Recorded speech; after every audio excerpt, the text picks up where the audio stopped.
వరంగల్కు చెందిన ప్రపంచ ప్రఖ్యాత అంతర్జాతీయ సూక్ష్మ శిల్పి అజయ్ కుమార్ రూపొందించిన సూక్ష్మ కళాఖండాలు అంతరిక్షంలో విహరించనున్నాయి.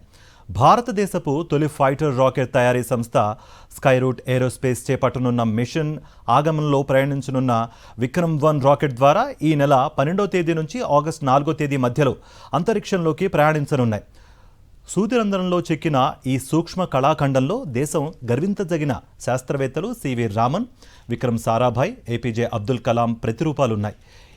ఈ శిల్పాలు సూదిరంధ్రంలో 0.8 మిల్లీమీటర్ల ఎత్తుతో అత్యంత సూక్ష్మంగా రూపొందించబడ్డాయి. మైక్రో ఆర్టిస్ట్ అజయ్ కుమార్తో మా ప్రతినిధి Sridhar face to face. Orugallu నగరానికి చెందిన మట్టెవాడ అజయ్ కుమార్ అనే యువకుడు అంతర్జాతీయ స్థాయిలో చాలా అరుదైన గౌరవం దక్కించుకున్నాడు. తాను సృష్టించిన సూక్ష్మ కళాఖండాలు అంతరిక్షంలో ప్రదర్శించడానికి అనుమతి దొరికింది. దీనికి సంబంధించి స్కైరూట్ ఏరో స్పేస్ అధికారికంగా ప్రకటన చేసింది. ఈ నేపథ్యంలో వరంగల్లో ఉన్న అజయ్ కుమార్ చాలా సంతోషం వ్యక్తం చేస్తున్నారు. కంగ్రాచులేషన్స్ అజయ్ కుమార్ గారు. అసలు ఈ కృషి ఎన్ని రోజుల జరుగుతుంది? అసలు మీరు చేసిన ఈ సూక్ష్మ కళాకారులు ఎలా ప్రదర్శితమవుతాయి? నేను చేసిన సూక్ష్మ కళ ఈరోజు అంతర్జాతీయ స్థాయిలో వెళ్తున్నందుకు చాలా ఆనందంగా ఉంది. ఈ యొక్క ప్రాజెక్టు నేను 2.5 సంవత్సరాల నుండి నేను చేస్తున్నాను. సూదిరంధ్రంలో సూక్ష్మ శిల్పాలు, అందులో ఉన్నది సర్ సివి రామన్, విక్రమ్ సారాభాయ్, అబ్దుల్ కలాం గారి యొక్క సూక్ష్మ శిల్పాలు సూదిరంధ్రంలో చేయడం జరిగింది. దాని యొక్క పరిమాణాలు ఎంత అనంటే 800 మైక్రాన్ల నుండి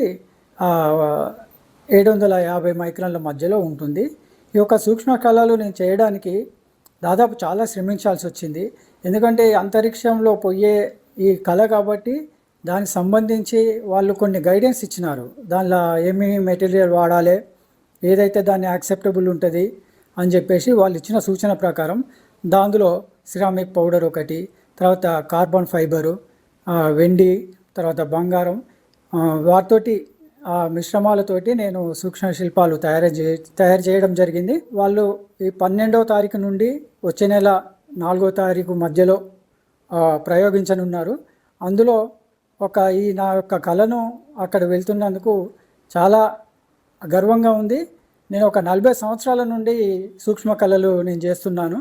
ఇన్ని రోజులు చేసిన దానికి ఈ గుర్తింపు చాలా మరువరాయింది. నేను ముఖ్యమంత్రితో పాటు దేశంలోని ప్రముఖులు, ప్రధానమంత్రులతో కూడా ప్రశంసలు అందుకున్నారు. ఈరోజు అంతర్జాతీయ స్థాయిలో కూడా మీకు ప్రశంసలు ఉన్నాయి. అనేక దేశాల నుంచి కూడా మీకు అవార్డ్స్, రివార్డ్స్ వచ్చిన సందర్భం ఉన్నది. ఎలా ఫీల్ అవుతుంది మీరు, మీ కుటుంబం ఎలా ఉంది? ఇది చాలా నా భారతీయ సూక్ష్మకళకు తగ్గిన గౌరవంగా నేను భావిస్తున్నాను. నేను చేసిన ఒక సూక్ష్మకళ దండి మార్చు, అది దాండీ మెమోరియల్ గుజరాత్లో అక్కడ ఆ మ్యూజియంలో ఉంది. దాన్ని ప్రధాని గారు 2019లో మోడీ గారు దాన్ని ఇనాగ్రేట్ చేసి దాన్ని స్వయంగా చూసి అభినందించడం జరిగింది. ఇలాగే నేను చాలా కొన్ని ఆర్ట్ ప్రదర్శన మొన్న 2024లో వరల్డ్ ఆర్ట్ దుబాయ్లో నేను పార్టిసిపేట్ చేయడం జరిగింది. అక్కడ కూడా వివిధ దేశాల నుండి వచ్చిన కళాకారులు కూడా ఈ యొక్క ఆర్ట్ను చూసి చాలా వాళ్ళు ఒక సంభ్రమాశ్చర్యాలకు గురయ్యి అభినందనలు తెలియజేసిండు. అనేక మంది ముఖ్యమంత్రులతో పాటు ప్రధానమంత్రులు, దేశంలోని ప్రముఖులు అందరూ కూడా ప్రశంసలు అందుకున్నారు. తాను కొంత కష్టపడుతున్నప్పటికీ కూడా, తనకు ఆరోగ్యపరంగా కొన్ని ఇబ్బందులు అవుతున్నప్పటికీ కూడా ఇటువంటి ప్రశంసలు తనను ముందుకు తీసుకెళ్తున్నాయని చెప్పేసి అజయ్ కుమార్ చెప్తున్నారు. రామరాజుతో శ్రీధర్ రెడ్డి, సాక్షి న్యూస్, వరంగల్.